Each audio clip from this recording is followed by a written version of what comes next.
Assalamualaikum warahmatullahi wabarakatuh. Oke sahabat, kali ini saya akan membacakan sedikit refleksi dan tindakan. Semoga bisa menjadikan motivasi bagi kita bersama. Perbedaan antara negara berkembang atau miskin dan negara maju atau kaya tidak tergantung pada umur negara itu. Contohnya negara India dan Mesir yang umurnya lebih dari 2000 tahun, tetapi mereka tetap terbelakang atau miskin. Di sisi lain, Singapura, Kanada, Australia, dan New Zealand, negara yang umurnya kurang dari 150 tahun dalam membangun, saat ini mereka adalah bagian dari negara maju di dunia dan penduduknya tidak lagi miskin. Ketersediaan sumber daya alam dari suatu negara juga tidak menjamin negara itu menjadi kaya atau miskin. Jepang mempunyai area yang sangat terbatas. Daratannya 80% berupa pegunungan dan tidak cukup untuk meningkatkan pertanian dan peternakan. Tetapi saat ini Jepang menjadi raksasa ekonomi nomor 2 di dunia. Jepang laksana suatu negara industri terapung yang besar sekali, mengimpor bahan baku dari semua negara dunia dan mengekspor barang jadinya. Swiss tidak mempunyai perkebunan kakao, tetapi sebagai negara pembuat coklat terbaik di dunia. Negara Swiss sangat kecil, hanya 11% daratannya yang bisa ditanami. Swiss juga mengolah susu dengan kualitas terbaik, yaitu Nestle, adalah salah satu perusahaan makanan terbesar di dunia. Swiss juga tidak mempunyai cukup reputasi dalam keamanan, integritas, dan ketertiban. Tetapi saat ini bank-bank di Swiss menjadi bank yang sangat disukai di dunia.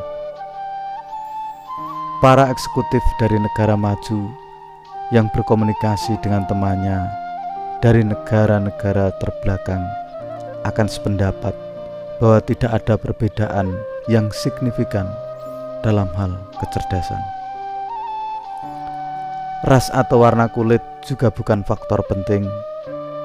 Para imigran yang dinyatakan pemalas di negara asalnya ternyata menjadi sumber daya yang sangat produktif di negara-negara maju atau kaya di Eropa. Lalu apa perbedaannya?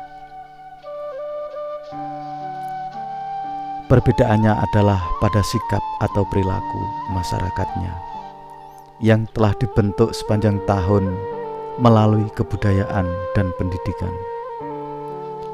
Berdasarkan analisis atas perilaku masyarakat di negara maju, ternyata bahwa mayoritas penduduknya sehari-harinya mengikuti atau mematuhi prinsip-prinsip dasar kehidupan sebagai berikut. Prinsip dasar kehidupan itu antara lain yang pertama, etika sebagai prinsip dasar dalam kehidupan sehari-hari. Kemudian kejujuran dan integritas. Kemudian bertanggung jawab. Selanjutnya hormat pada aturan dan hukum masyarakat. Hormat pada hak orang lain atau warga lain. Cinta pada pekerjaan. Berusaha keras untuk menabung dan investasi. Mau bekerja keras dan tepat waktu. Di negara terbelakang atau miskin atau berkembang, hanya sebagian kecil masyarakatnya mematuhi prinsip dasar kehidupan tersebut. Kita bukan miskin atau terbelakang karena kurang sumber daya alam atau karena alam yang kejam pada kita. Kita terbelakang atau lemah atau miskin karena perilaku kita yang kurang atau tidak baik.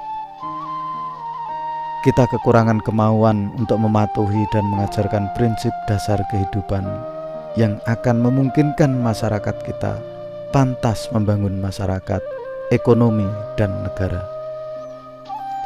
Jika Anda tidak meneruskan pesan ini, tidak akan terjadi apa-apa pada diri Anda. Hewan peliharaan Anda tidak akan mati. Anda tidak akan kehilangan pekerjaan. Anda tidak akan mendapat kesialan dalam 7 tahun, juga tidak akan sakit. Tetapi, jika Anda tidak meneruskan pesan ini, tidak akan terjadi perubahan apa-apa dalam negara kita. Negara kita akan tetap berlanjut dalam kemiskinan dan akan menjadi lebih miskin lagi. Jika Anda mencintai negara kita, teruskan pesan ini kepada teman-teman Anda. Biarlah mereka merefleksikan hal ini. Kita harus mulai dari mana saja. Kita ingin berubah dan bertindak. Dan perubahan dimulai dari diri kita sendiri.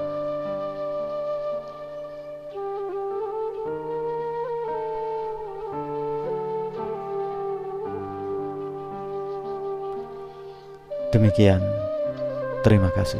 Wassalamualaikum warahmatullahi wabarakatuh.